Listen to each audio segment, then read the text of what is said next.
நேற்று நைட்டெல்லாம் டயர்டாக தூக்கமே வரல. நிறைய விஷயம் மண்டையில் ஓடிக்கிட்டே இருந்ததுனால தூங்கவே இல்லை. வெடிஞ்சு தான் தூங்கினேன். அப்புறம் காலையில் எழுந்திருக்கிறதுக்கு லேட் ஆகிடுச்சு. அப்புறம் வெள்ளிக்கிழமைக்கான வேலையெல்லாம் முடிச்சுட்டு கிச்சனுக்கு வரதுக்கு ரொம்பவே லேட் ஆகிடுச்சு. கொஞ்சம் அவசர அவசரமாக தான் சமைச்சிட்டு இருந்தேன். அப்புறம் உங்ககிட்ட ஒரு முக்கியமான விஷயம் சொல்லணும். இதை நான் இப்போ சொல்லியே ஆகணும். அந்த மாதிரி ஒரு விஷயம் என்னென்னா, நேற்று வந்து அம்மாவுக்கு நடந்த சடங்கில் வந்து நிறைய ரிச்சுவல்ஸுக்கு பொண்ணுங்க வாங்க பொண்ணுங்க வாங்கன்னு கூப்பிட்டாங்க. நாங்கள் 3 பேர், பெரியப்பா பசங்க 2 பேர், நாங்கள் 5 பேரும் தான் ஒட்டுக்கா போய் நின்னோம். நாங்கள் 5 பேருமே ஆல்மோஸ்ட் 30+. எல்லாருக்குமே மேரேஜ் ஆகி குழந்த இருக்குது. இன்னொரு கொடுமைனா எல்லாருக்குமே சி செக்ஷன். ஸோ பிஃபோர் மேரேஜுக்கு இப்போது நாங்கள் வந்து எல்லாருமே கொஞ்சம் பெருசாக தான் இருக்கோம். அது வந்து எங்களோட ஹார்மோனல் இஷ்யூஸ், எங்களோட பிரச்சனை, எங்கள் எல்லாருக்குமே உடம்புல ஒவ்வொரு பிரச்சனை இருக்குது. அதுக்கேற்ற மாதிரி எங்களோட வெயிட்டும் கெயின் ஆகிட்டுருக்கு. அது நாங்கள் பார்த்துட்ருக்கோம். ஒரு 40-50 பேர் கூடி இருக்கிற இடத்துல எல்லாரும் குண்டாக இருக்கீங்க, குண்டு குண்டாக வந்து முன்னாடி நிற்கிறீங்க, குண்டு குண்டாக வந்து நிற்கிறீங்க அப்படின்னு சொல்லிட்டு எங்களோட க்ளோஸ் ரிலேஷன்ஸ் எல்லாருமே வந்தது எங்களோட க்ளோஸ் ரிலேஷன்ஸ் தான்.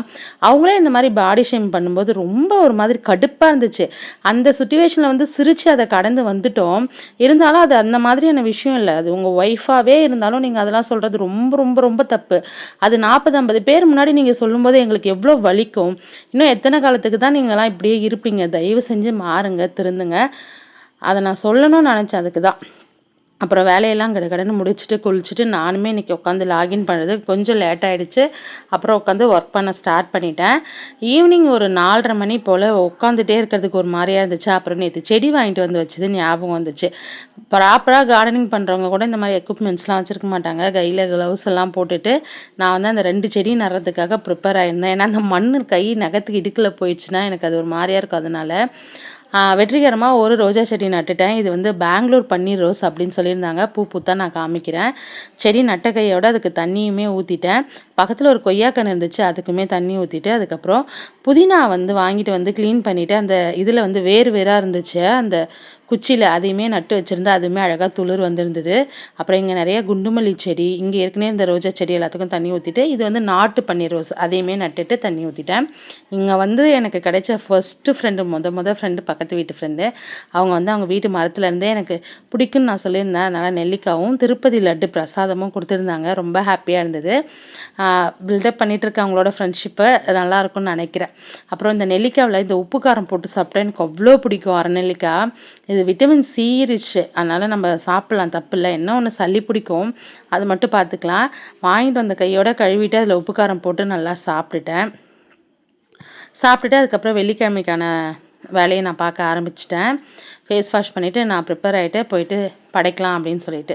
நான் முன்னாடி சொல்லியிருந்த இந்த விஷயத்தில் யாருக்குமே மாற்று கருத்து இருக்காது, இருக்கவும் கூடாது. மோஸ்ட்லி நான் ஒரு 4-5 பேர் கூடியிருக்கிற இடத்துல நம்மளை விட சின்ன பொண்ணுங்க, சின்ன பசங்க, அவங்கள வந்து ஈஸியாக நீங்கள் பாடி ஷேம் பண்ணுறீங்க, ஈஸியாக ஒன்று சொல்லிடுறீங்க, விளையாட்டுக்கு அப்படின்னு சொல்லிடுறீங்க. அது கண்டிப்பாக விளையாட்டு இல்லை. மாறுங்க, அந்த மாதிரி பண்ணாதீங்க.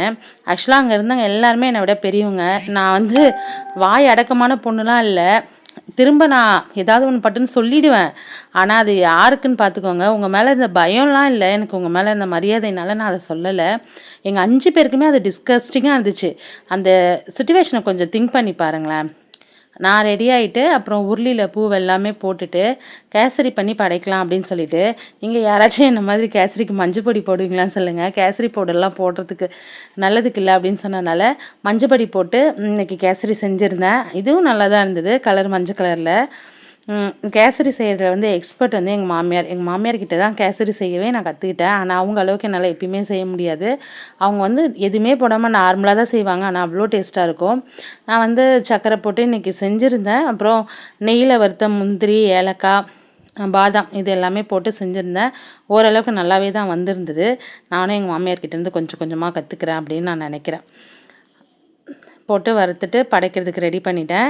ஃப்ரைடே ஏதாச்சும் இனிப்பு செஞ்சு வச்சா நல்லாயிருக்கும்ன்ட்டு காலையில் படைச்சேன்னா சாப்பாடே வச்சு படைச்சிருவேன். இன்றைக்கி எல்லா வேலையும் முடிக்கிறதுக்கு டிலே ஆகிடுச்சு. எனக்கும் ஒர்க்லாம் முடிச்சுட்டு வந்து இதெல்லாமே பார்க்குறதுக்கு ரொம்பவே லேட் ஆகிடுச்சு. 6 மணிக்கு மேலே தான் இன்றைக்கி படைக்கிற மாதிரி இருந்தது. பெரிய பாப்பா அவங்க ஆயா கூடவே தங்கிட்டா, சின்ன பாப்பா மட்டும் இங்கே வந்திருந்தா. ஸோ அவளும் நானும் சேர்ந்து தான் இன்றைக்கி சாமியை கும்பிட்டுட்டு பொட்டு வச்சுட்டு இந்த நாள் வந்து ஒரு பக்திமயமாக நாங்கள் முடித்தோம்.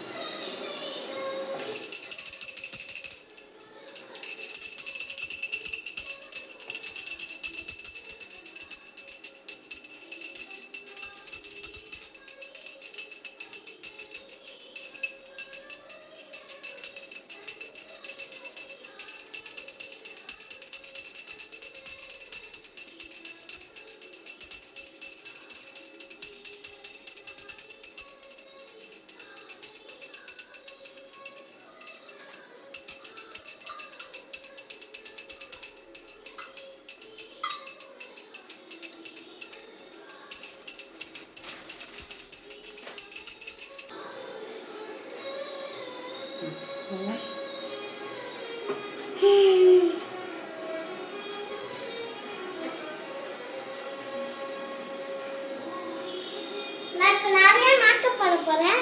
அதனால தான் நிறைய மேக்கப் பண்ண போகிறேன்னா